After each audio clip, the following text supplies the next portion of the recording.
Welcome back to the Speaking and Communicating podcast. I am your host, Roberta. If you are looking to improve your communication skills, both professionally and personally, if you are looking to improve overall, this is the podcast for you. Today, I have Alisha Shibli. She is a marketing and communication specialist, and she's the marketing manager for logo.com, which we will cover in this conversation. And before I go any further, please help me welcome Alisha. Hi, Alisha. Hi, Roberta. Thank you for having me. Thank you for being here. First of all, tell us a little bit about yourself. Where you're from?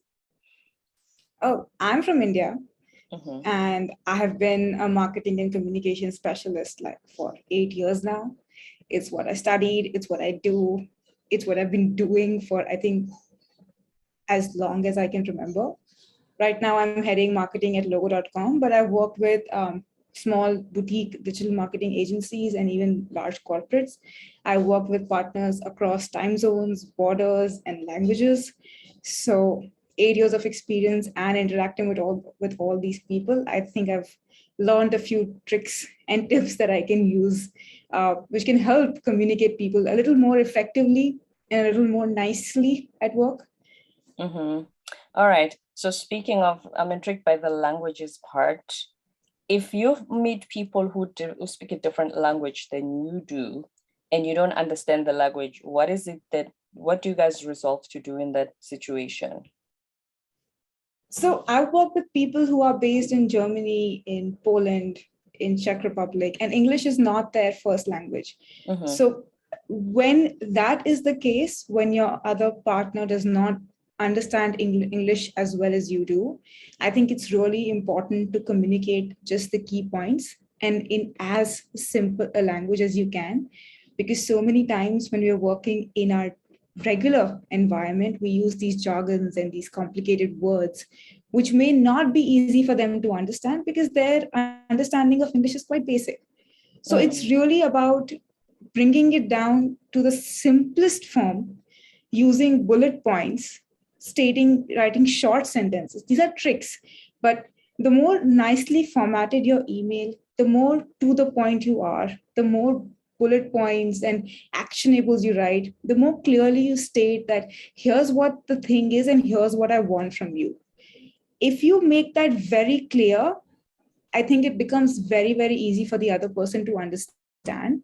And it doesn't overwhelm them either, because they don't read like paragraphs of your email with these complicated terms and then feel overwhelmed because now they have to understand what you mean, then understand what you really want from them, and then again craft a message for that. And it gets very complicated.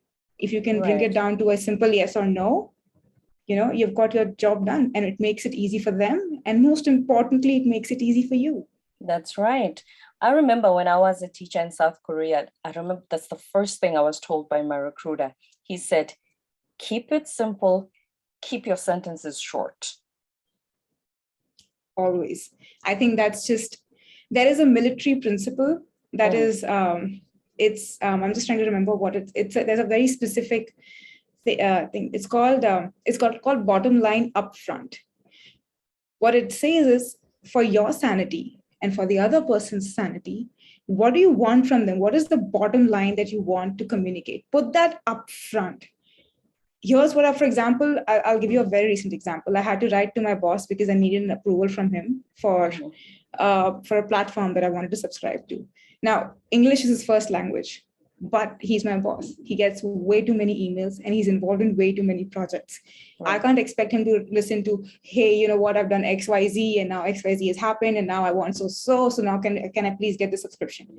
Nobody has a time for that. And your message will get lost in that long email that you write. So what I really did was, in the subject line of the email, I said, I need your approval to process this. And in the email, the first thing I said was, hi, this is the platform. This is the monthly subscription fee. I need this for this. And then below that, I wrote context in bold and I explained what it is in 3 to 4 sentences.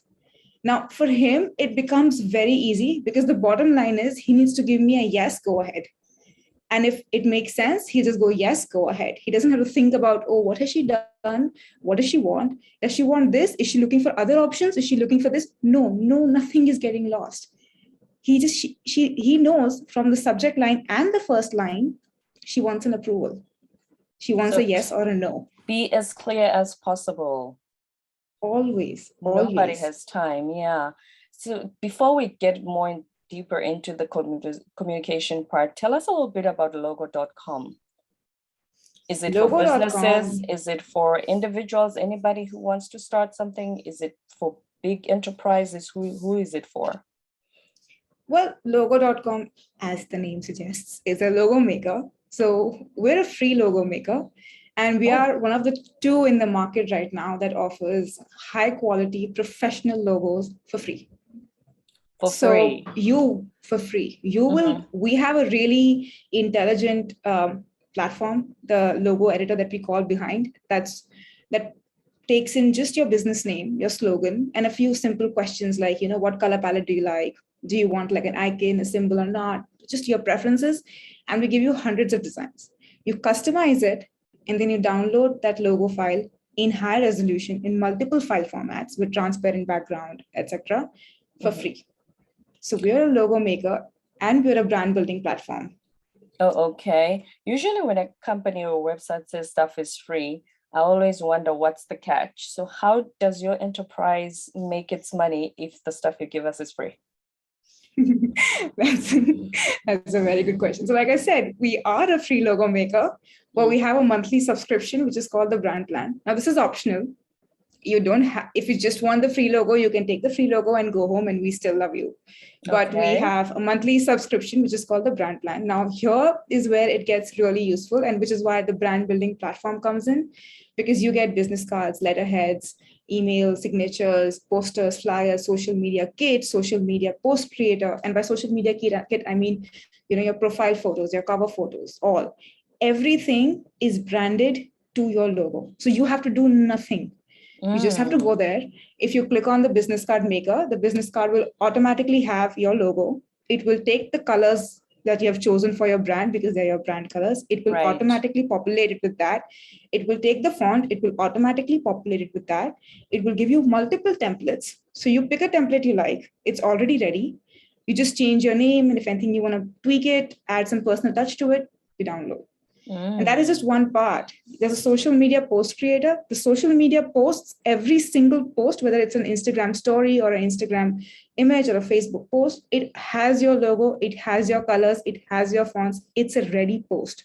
You can either download it right away if you like the message. And if you don't, then you can maybe just tweak it a little bit and download. And it takes minutes, seconds to do it. Because our goal here was, building a business is quite time-consuming task in itself. Now, when you add all of these tasks on top of it, it's overwhelming, especially for like someone who's just starting out. So what we've taken 90%, the technology has taken 90% of the work out, and you only have to do 10% of tweaks and everything is ready. So this is a subscription-based service that we have. And it's for $10 a month or at 50% off $60 a year. I ask, and the reason I ask also because I'm one of those who the creative side of my brain is not as active as the academic side. So things like that are very helpful, because someone would just say to me, just come up with a logo for your business. I actually had to go to logo.com and say, okay, I need help. Somebody suggested it to me. A friend of mine suggested it to me, because if you were to just say to me, oh, just draw what comes, I have no idea where to get started. You're so right. And that, you know what, that is the biggest problem. Starting from a blank page is so difficult. Like, be it a writer, a designer, be anybody. If I give you a blank page, it's one of the most terrifying things ever. Where do I start? Which is why we give you templates. So now it's easy. Now you can choose what you like. You can go like, okay, I like this. I don't like this. I'm going to tweak this. And then you have something you really, really like. Very, very helpful. And thank you for your service, by the way. You help a lot of us greatly, especially those of us not so creative. And how long have you been with the company? It's going to be 2 years very, very soon. All right. Almost 2 years, yeah. Okay. So earlier when we had a conversation, you spoke about how the pandemic, due to working remotely, has changed the way we communicate. And I just wanted us to touch on that. What has been your experience in that regard?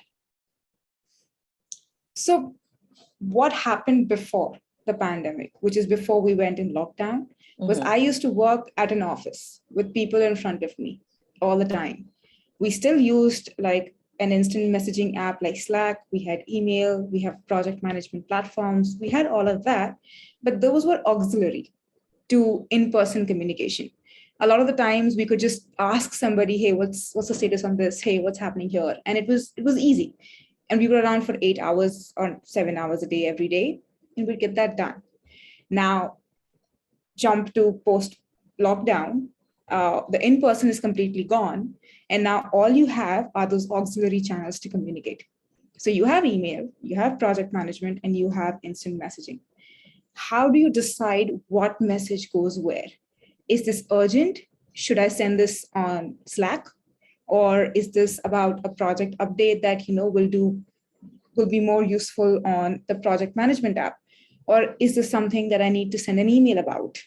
How there was this bit of discomfort initially in understanding, because you would receive long messages on Slack about, hey, we've done this, you've done this, you've done this. And it's how you would talk to a person face to face, which is easier to understand, versus imagine getting like a 4-paragraph long message about a project on Slack.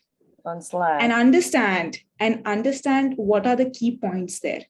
What are the key points that they're trying to communicate, and what do they want from you?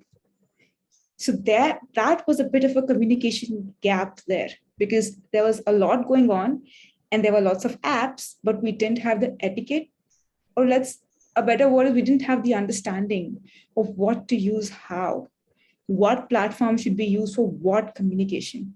So that was a learning curve. Here's what I say to my clients sometimes, especially when I look at their writing and I help them with the business English. I'll say, the first thing you need to know when you communicate in a business setting, you don't write an email the way you talk. Yes. Because you get from your head and you say, and you think, had you been in person, and you don't write as you talk. That's why it's called written English, not spoken English. Exactly. So a lot of people, that's the trap they fall into. They write as they would had they been speaking to the person face to face. And that's why you get long-winded, because if you are just writing, and like I said, bullet points, highlights, headlines, that's all I need. But we don't talk like that, right? So people, when they write an entire 4-page paragraph, it's because that's how they talk in person. So they need to make that distinction. Carry on. And I think it's really important to sort of take a pause and step back and then look at what you've written. Look how at many everything people do that? I've always wondered, how many people actually, because I check mine for spelling errors, for being repetitive, for starting every sentence with an I this. I think you should do this, Alisha. They say don't do that. Don't start the sentence with I every time. How many people read back before pressing send? But you're really missing out if you're not doing that. Like, if you really want to be good and want to consider a professional, considered someone who understands and who knows what they're talking about, if you want to be credible in the space that you are and want to come across as an expert, you have to pause, stand back, see how many times have you written I, or me. It's not right, because it's how. Is it a hurry thing? People have so much to do, they don't have time to read back before sending? Are they in a hurry? What's the hurry?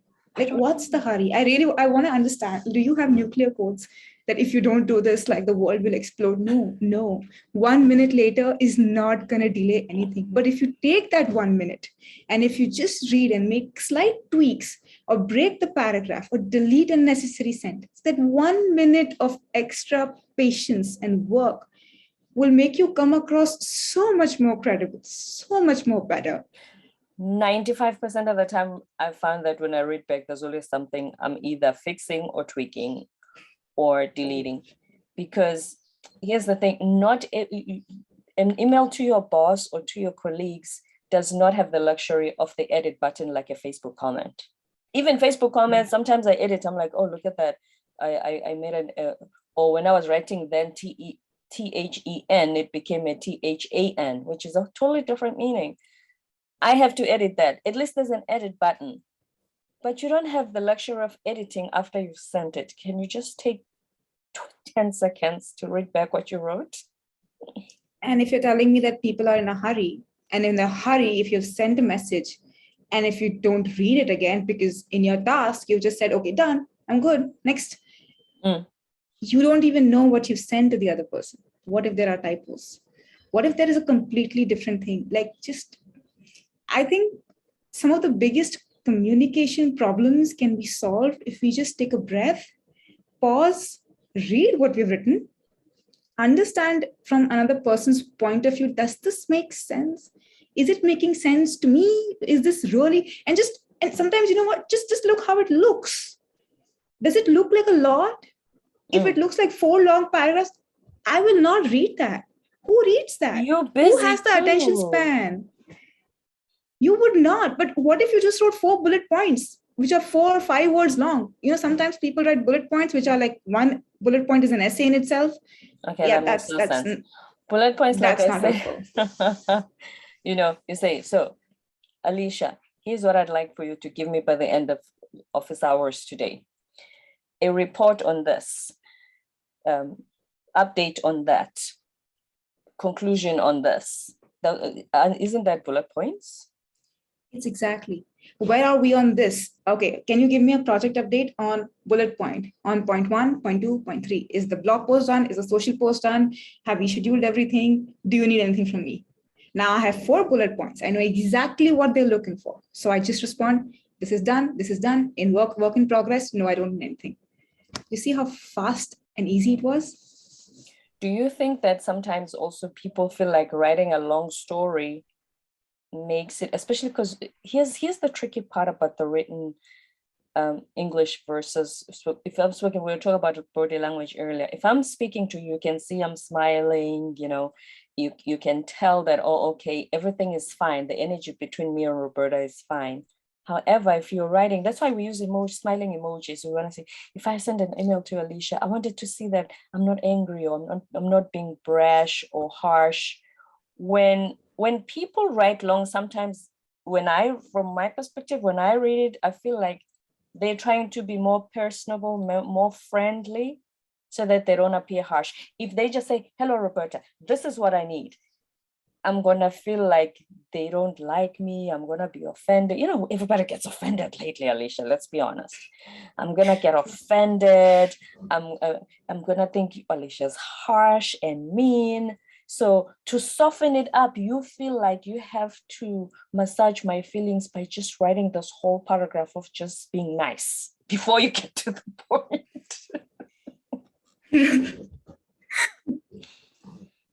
I can just go, oh my God, you have touched Roberta, this is beautiful. This is something I personally struggle with, and I have had to work so hard to overcome this, because that person is me. I am the person who will send these short, pointed messages. And if I were to ever receive a message like that, I would be offended. I'd be like, wow, that is rude. You could have been polite. That is so rude. And that is what I said. The tone gets confused. In the written communication, there is no tone, there is no body language. And so you mentioned emojis, and hats off, I use a ton of them. So instead of saying, hey, exclamation mark, I'll say, hey, and the big smiling emoji, like, hi. Because you're trying to soften the blow in case they are like you, feeling offended. So remote working has become such a challenging time for everybody. What do you think it teaches us about us as humans? This whole being offended and trying to soften, because you know the other person's going, Alicia's going to be offended. Let me put a smiley face and a paragraph asking about the weather. Otherwise, if I go straight to the work, she's going to think I'm harsh and get offended. What do you think that says about us? That is actually a very good question. And I would talk about my personal experience here. It's because I am an introverted person in general. So for me, writing short sentences, it comes naturally. If you were to ask me to write long-winded paragraphs, it's not my strength. I like to keep it short and simple. When it comes to being offended, I think I would I would see how I as a person feel about myself. And it really comes down to that. If I think I have done a good job, if I'm confident that what I have done on, say, an next project is good, and I can stand behind it and I can support it, then when somebody reaches out to me and says, can you give me an update? Can you give me this? Can you give me this? I'm normally excited about it because I'm not operating from a place of fear. I'm operating from a place of confidence. So how that person approaches me, that interpretation has more to do with me than that person. Just because they didn't use emojis does not mean that they're being rude or they're being nasty. They don't like you. They could be just like me, like how I am. I'm just, when I say hey, how I really sound is hey, but it can come across as hey because I didn't use an emoji. So, it's more about the person on the receiving end. And this is something I've learned about myself in these past 2 years, especially when I'm feeling underconfident, when I feel like I've not given my best. And when someone asks me for an update or anything, I get really scared and I'm like, you know what? They know I've messed up. They know I'm not good enough. They know I've not done a good job. And now they're asking. And of course, they're going to be angry. Of course, they're going to be upset. I said I'll do it and I didn't do it. It's about me. It's never about them. For all you know, they're actually very happy with the project. Or for all you know, they don't even know where you're at. They want to understand where you're at so that they can help you go to the next stage. It could be anything, but you're interpreting it based on gravitate towards yourself, your feelings of self-worth. Yeah. So the moment you feel that, you know what, I'm very confident. I know I've given my best. And if anyone were to ask me a question, I have an answer because I know. And if I don't, I have the confidence to say, you know what, I don't have this. Let me just get it back to you on this. You need to feel good about yourself. And then these messages, these interpretations, all of these things, they just go away because for you, it's just plain communication. For you, it's just plain professional communication. Somebody, they're a boss or they're a manager. All they want is an update. They're not being nasty. They're not being anything. They have a bunch of tasks on their list. They have a bunch of goals that they have to reach. So they wanna meet their goals, and you're gonna be helping them meet their goals. So this is just work. They're not coming at you. You're coming at you. Nobody else is coming at you. Everybody's busy in their own world. Everybody's busy with their own thing. They all want to get their work done. They all want to meet their goals. But at the end of the day, we're all working together towards one organizational goal, right? So you need to let go of these internal anxieties and doubts and everything. You need to keep that aside and just look at the message for what it says and answer it as authentically and as clearly as you can. And if the answer is no, or I don't know, or I haven't done it, the best thing to do there is to say that. Because be as true. Don't try to make a story there. You know what? This is not done, but here's what we have done so far, and this is what we've got. No, it's not done. That's not what's required at the time. Yeah. Yeah. Don't beat around the bush. Get to the point that this is not done, but it'll be done by this time. But thanks for reminding me, it will be done now. Always, and like I always say, always follow it up with a solution or to the problem. Don't just okay, no, not done. Why? Then what next? The question immediately I'm going to ask is, what next?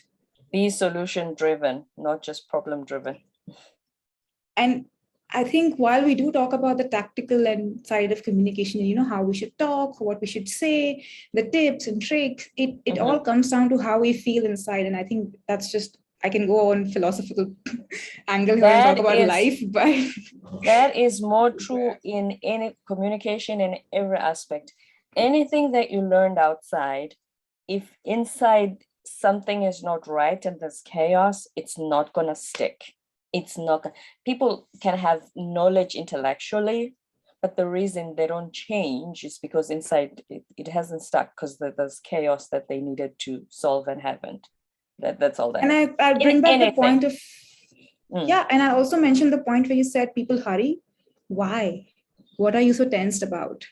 What are you so scared of? It's It's a because they say project. I have 100 things to do today and there's only 24 hours in a day.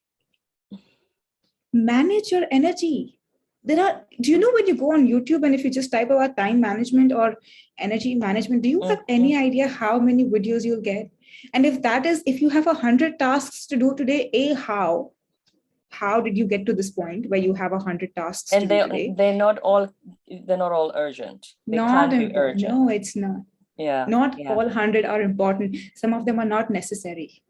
Have you realized sometimes that the more things we have on our to-do list, the more we think we are being productive? But we're not. I have been there. I have done that. I have had a week where in my to-do list, I had 94 tasks done. And I said, you know what? Kudos. You are amazing. 90 tasks of those led me nowhere. Only 4 of those were tasks that really moved the needle. So it all comes down to really sitting. That's what I talked about, taking a pause. You can't get up and be like, let's go full hustle mode. Yeah, checking emails, replying messages, going here, going there. No, pause. Take a breath. Look at your to-do list. Look at the objectives. What is that you really want? Pause, breathe, then sort it out. Don't approach things with anxiety or with stress that, oh, I have so much to do, because there'll always be more to do. Believe me, at the end of the day, there is always more to do. Always. So learn and if you're a true hustler, yeah. Learn to prioritize your Always. time. Learn to distinguish between what's urgent and what really needs to be done. I think that is a disease that some people who are in more junior positions suffer from, because Yes, you want to impress your supervisors and those that are directors of companies so that you look like you're very busy and productive. And so they must keep you, because let's be honest, speaking of fear, a lot of us have a fear that when I was in corporate, I remember you want to be in a position, you want to create an environment where you can't be replaced so that it feels like your position is secure. I don't know if you've seen that. I never used to do that. I used to quit jobs and go to the next one because my country was changing at the time, and everybody wanted us and fresh new graduates, and they will keep offering you more, keep offering you a better package. So I didn't care. But I've seen, especially the older generation, when we came in, they felt also they wouldn't share some of the work updates with you, so that if you are in the dark, you look bad at the boardroom meeting, because then it makes them feel like their position is secure. They're not going to be fired or retrenched. Or okay, I understand from their perspective, it wasn't right, but from their perspective back then, why they did that. Do people sometimes do that today? And why do you think that is, if they do? That thing of holding back or making you look like you're the busiest one. Alisha and the rest are not as busy as me. The managers are going to make everybody feel like, oh, in the company, this one we have to keep. You are 100% right about people holding back. I think this was one of the complaints I had a lot when I was working in a big corporate, as to I don't know what's happening. I have no idea what's going on. I only have like 5 things to do. And what I would do, because I was so I wanted to be irreplaceable. Firstly, let's understand one thing. You could be anybody, you're replaceable. Amen. Everybody. Most people don't know that. You are. Let's make peace with that fact. Make peace with that fact. Your objective is to not be irreplaceable. Your objective should be, how do I get the most out of this for myself? How do I learn as many skills as I can, so that if I am replaced in the future, you know what? I will have 10 new skills that I can offer to the next person. Exactly. Because that's part one. And coming back to your question, yes, people hold back. I don't know if that is intentional. I don't know if that is not, or it's just something that is not. Sometimes managers can say, you know what, this doesn't immediately concern you. And I know that you have these 10 things on your plate. So I'd rather you focus on these 10 things, because this is not immediate for you. That's a little different. I hear what you're saying. Yes, that's a little different than. That could be one. In order to secure my position. Yes, carry on. Secondly, I would say, ever since I've been in logo.com specifically, now we're async. So what we have is we have Slack and we have this project management tool called Asana. All the tasks, all the communication, everything is in front of everybody. If you want to know what others are working on, go click what the task is, which is not assigned to you, it's assigned to somebody else, and read the comments.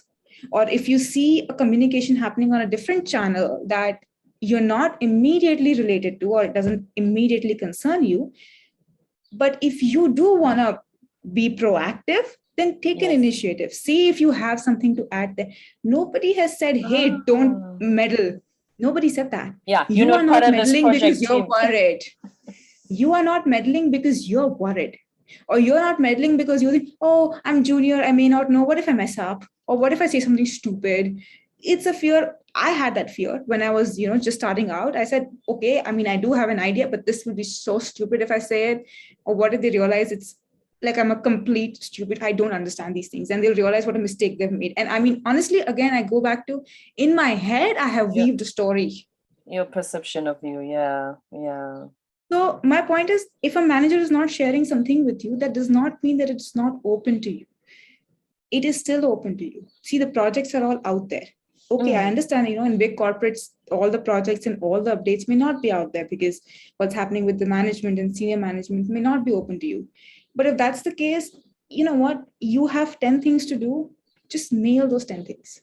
Get those 10 things right. Prove that if something is given, what do we do when we don't want to be irreplaceable? We want to show that, I can do things good, fast, and quick. Yeah. So not only am I really good, but I'm so quick. And then you know what happens? You mess up.